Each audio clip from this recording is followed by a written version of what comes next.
Saudari dan saudara yang terkasih di dalam Tuhan Yesus, marilah kita berdoa.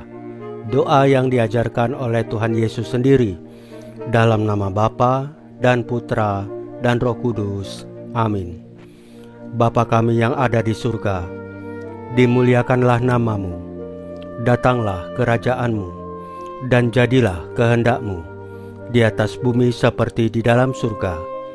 Berilah kami rezeki pada hari ini, dan ampunilah kesalahan kami, seperti kami pun mengampuni yang bersalah kepada kami. Dan janganlah masukkan kami ke dalam pencobaan, tetapi bebaskanlah kami dari yang jahat. Ya Roh Kudus, hadirlah saat ini untuk memimpin dan membimbing kami dalam membaca firman Tuhan Yesus dan merenungkannya, sehingga kami dapat mengerti maknanya dan dapat kami laksanakan dalam hidup kami sehari-hari di tengah masyarakat kami. Pembacaan Injil Yohanes bab 21 ayat 20 sampai dengan ayat 25. Yohanes menuliskan dan kesaksiannya benar. Setelah Yesus yang bangkit berkata kepada Petrus, "Ikutlah aku," Petrus berpaling dan melihat bahwa murid yang dikasihi Yesus sedang mengikuti mereka, yaitu murid yang pada waktu mereka sedang makan bersama duduk dekat Yesus. Dia inilah yang berkata, "Tuhan, siapakah dia yang akan menyerahkan Engkau?" Ketika Petrus melihat murid itu, ia berkata kepada Yesus, "Tuhan, apakah yang akan terjadi dengan dia ini?" Jawab Yesus, "Jikalau aku menghendaki supaya ia tinggal hidup sampai aku datang, itu bukan urusanmu, tetapi engkau ikutlah aku." Maka tersebarlah kabar di antara saudara-saudara itu bahwa murid itu tidak akan mati.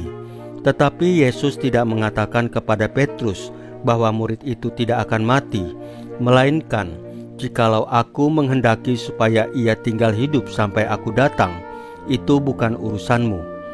Dialah murid yang memberi kesaksian tentang semuanya ini dan yang telah menuliskannya, dan kita tahu bahwa kesaksiannya itu benar. Masih banyak hal-hal lain lagi yang diperbuat oleh Yesus, tetapi jikalau semuanya itu harus dituliskan satu persatu, maka agaknya dunia ini tidak dapat memuat semua kitab yang harus ditulis itu. Demikianlah sabda Tuhan. Terpujilah Kristus. Saudari dan saudara yang terkasih di dalam Tuhan Yesus, hari ini kita diajak merenungkan ayat yang penuh makna dari Injil Yohanes, yaitu, "Dialah murid yang memberi kesaksian tentang semuanya ini dan yang telah menuliskannya, dan kita tahu bahwa kesaksiannya itu benar."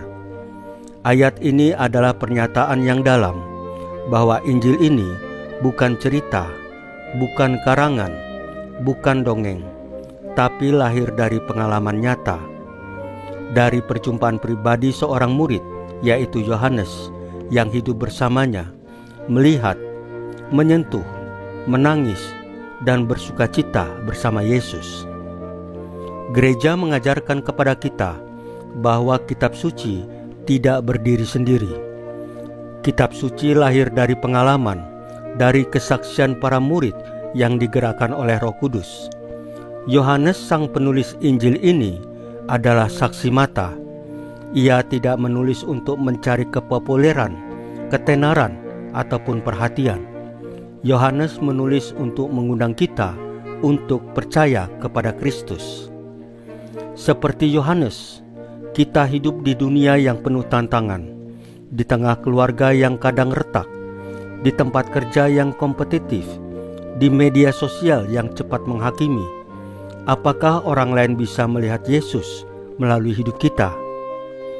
Yohanes tidak menulis dari zona nyaman. Ia menulis di tengah penganiayaan. Dalam situasi sulit, ia tetap setia bersaksi. Lalu bagaimana dengan kita? Apakah kita tetap berani hidup dalam terang Kristus ketika dunia memilih kegelapan? Mari kita refleksikan hidup kita. Apakah dalam diri kita orang menemukan damai sejahtera? Apakah kita cepat mengampuni? apakah kita hidup dalam sukacita, bukan karena segalanya sempurna, tetapi karena Kristus hidup dalam kita?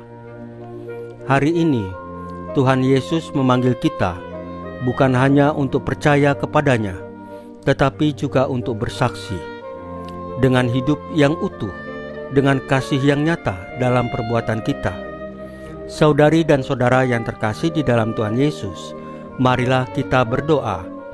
Ya Tuhan Yesus yang penuh kasih, Engkau telah memilih kami untuk menjadi saksi kasih-Mu di dunia ini. Lewat teladan Rasul Yohanes, ajarilah kami untuk hidup dalam kebenaran, untuk memberi kesaksian tentang Engkau, bukan hanya lewat kata-kata, tetapi lewat setiap perbuatan dalam hidup kami. Jadikan kami pribadi yang membawa damai, yang mengampuni, dan yang mewartakan sukacita Injil setiap hari. Salam Maria, penuh rahmat, Tuhan sertamu. Terpujilah engkau di antara wanita, dan terpujilah buah tubuhmu Yesus. Santa Maria Bunda Allah, doakanlah kami yang berdosa ini, sekarang dan waktu kami mati. Ya Tuhan Yesus, tambahkanlah iman kami hanya kepadamu saja, karena hanya Engkaulah Tuhan dan Juru Selamat kami satu-satunya, tidak ada yang lain. Dalam nama Bapa dan Putra dan Roh Kudus. Amin. Saudari dan saudara yang terkasih di dalam Tuhan Yesus, bacaan firman dan renungan hari ini sudah selesai. Tuhan Yesus memberkati kita semua.